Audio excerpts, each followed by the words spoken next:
నా అనుకున్న వాళ్ళందరూ గూడా పక్కన పెట్టారు. బెడ్ మీద నేనే ఉన్నా.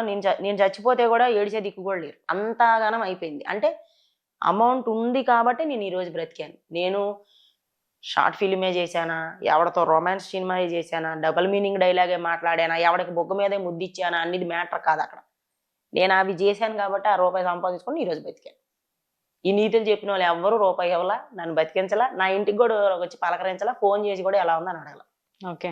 అంటే మీ లైఫ్‌లో మొత్తం ఎమోషన్ ఏముంది అనంటే ఏం చెప్తారు? మీ రిలేషనా? మీ మీడియానా? మీ హెల్తా? నా లైఫ్‌లో అండి ప్రతీదీ గూడా నాకు జీరోనే. నాకు హ్యాపీ అనేది ఉండదు నాకు. హ్మ్. బయటికి మాత్రమే నేను రీల్స్‌లో గావచ్చు, షూట్‌లో గావచ్చు, అంటే కెమెరాకి మాత్రమే నా లైఫ్ హ్యాపీ లైఫ్.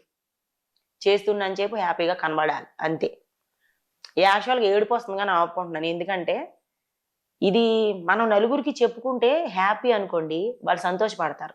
అక్రమ సంబంధం అనుకోండి, ఇంకా మనకు పుల్లలు పెట్టేసి, ఇంకా మనకు పొగేసేస్తారు. అదే బాధ చెప్పండి, ఛీ! దీని బతుకిదా అంటారు. అలాంటోళ్ళు.